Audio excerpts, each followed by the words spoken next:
Deuxième jour au Toulouse Game Show et cette fois-ci nous sommes avec Monsieur Alexandre Astier. Bonjour. Bonjour. Donc Alexandre Astier, on vous connaît beaucoup pour différents travaux, dont la série Camelot, également l'Exoconférence. Dernièrement, la réalisation du dernier Astérix en images de synthèse. On dit de vous que vous êtes l'un des geeks les plus médiatisés. Qu'est-ce que vous pensez de cette définition? C'est difficile de savoir ce que veut dire geek aujourd'hui. Vu que geek, il y a quelques temps, pas si longtemps, finalement, c'était un truc super underground. Il fallait s'imposer en tant que geek pour imposer ses jeux, ses films, sa culture. Et maintenant, les films pour les geeks sont les films les plus chers du monde et c'est ceux qui rapportent le plus de thunes. Donc, je sais plus ce que ça veut dire un geek, je suis perdu. Donc, oui, j'ai une culture, c'est presque une culture pop maintenant. Donc, je sais pas si je suis le mec le geek le plus médiatisé. Mais j'ai un pied dans la vraie vie, moi, comme geek, hein, on est d'accord. Je suis un peu. On n'est pas dans le no life non plus, mais. Non, voilà, c'est exactement. Non, mais il y a le no life, il y a le geek, et puis moi, je suis un père de famille, quoi. Je suis un geek rangé. Ouais, quand même, ouais. Enfin, non, parce qu'en fait, les gamins te poussent au geek. Ils te mettent à jour, même. Avec les trucs qu'ils aiment et tout. On assure sa veille technologique avec les enfants, quoi. Ah, carrément, carrément. Dans l'exoconférence, sans spoiler le contenu, vous avez une idée très arrêtée concernant la possibilité pour la vie, enfin pour les êtres humains de rencontrer un jour les aliens. Est-ce que vous pensez toutefois que la vie vient de Mars? Alors déjà, c'est pas moi, hein, le mec de l'exoconférence. Oui. C'est un personnage, donc j'ai peut-être d'autres idées que lui dans la vie. Mais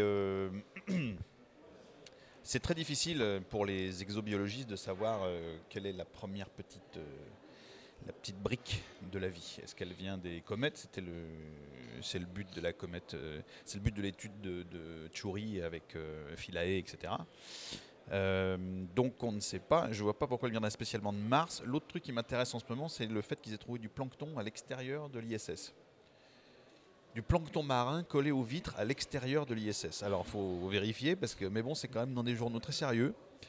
Vous avez parlé de nanotubes dans l'atmosphère, ils ont parlé de plein de choses étranges. Il y a plein de trucs, mais de toute façon, moi je suis assez clair avec le fait que la vie, il y a deux écoles. Soit la vie, c'est un hasard chez nous, soit la vie, c'est un virus qui est capable de se mettre partout où il peut.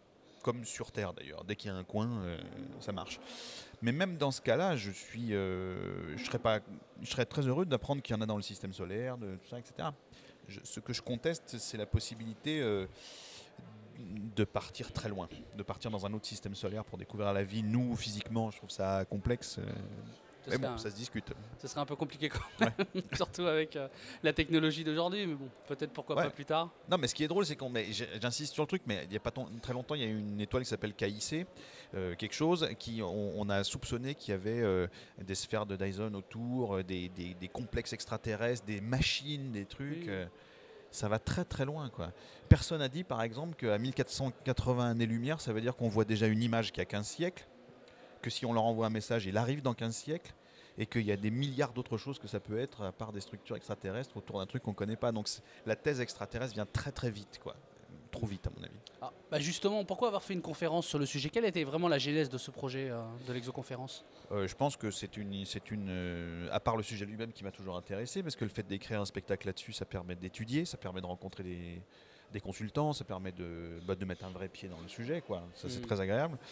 Au-delà de ça, je crois que c'est une position un petit peu critique que j'aime avoir, c'est-à-dire il y a plein de gens qui sont sur Internet toute la journée, qui n'ont jamais regardé une étoile de leur vie et qui décident que nous sommes déjà envahis par les extraterrestres, que les gouvernements du monde entier sont à la solde des extraterrestres. On nous cache quelque chose, quoi.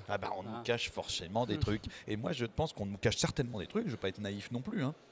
Mais je pense que quand on commence à étudier un tout petit peu l'espace dans sa métrique, même si ça ne suffit pas aux gens, parce que plein de gens vous diront il y a des univers parallèles, les trous noirs mènent à des trous de verre qui mènent à des... C'est quand même des théories. On parle de trous blancs maintenant. Hein.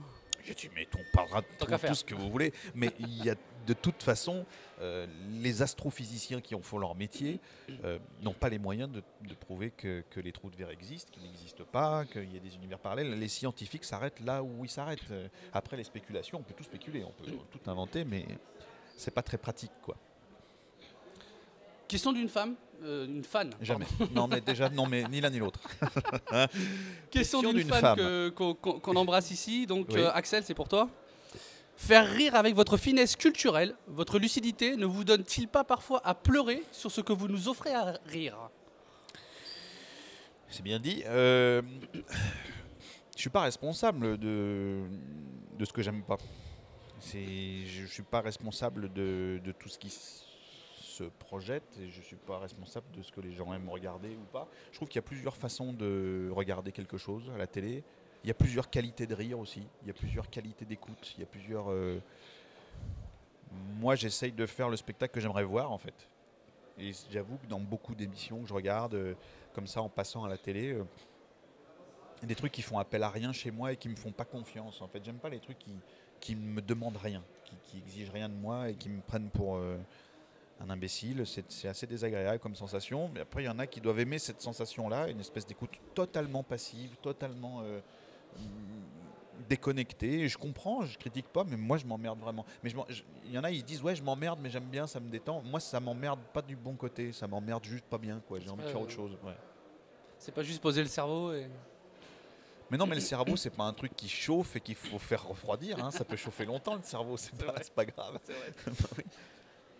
Parlons d'Astérix maintenant. Comment s'est passée la collaboration justement avec les ayants droit et est-ce qu'on vous a vraiment laissé une liberté créative? Une surveillance, qui est très bien d'ailleurs, parce que c'est une surveillance par rapport à une œuvre qui n'est pas la mienne, c'est compliqué parce que Uderzo est toujours parmi nous, mais pas Goscinny, donc il y a une voix sur deux, donc la voix de celui qui n'est pas là, on l'a fait un peu parler. Alors il y a sa fille, grâce à Dieu, qui connaît le fonctionnement de l'auteur que c'était. Mais après, c'est vrai que pour une grande maison, comme les éditions, comme tout ça, après, on peut supposer que telle chose est astérixienne, telle chose l'est un peu moins. C'est des discussions. Je n'ai jamais trouvé porte fermée. Avec Louis Clichy, on n'a jamais trouvé de gens qui étaient systématiquement fermés à ce qu'on voulait faire.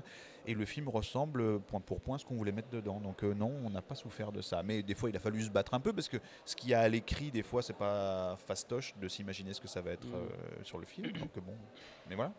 Dernière question, pour Kaamelott, des nouvelles croustillantes? Croustillante, ça dépend à partir de quel stade vous pensez que ça croustille, mais j'ai envie de dire que ça a été à l'arrêt pendant longtemps, ça ne l'est plus. Maintenant, je recommence à travailler Kaamelott, les longs métrages donc qui auront lieu, qui sont la prochaine chose que j'écris, Résistance certainement en bouquin et tout un tas d'autres choses que je prévois et que je laisse à la surprise des gens qui l'attendent. On vous remercie Alexandre Astier. Bon séjour à Toulouse. Ciao.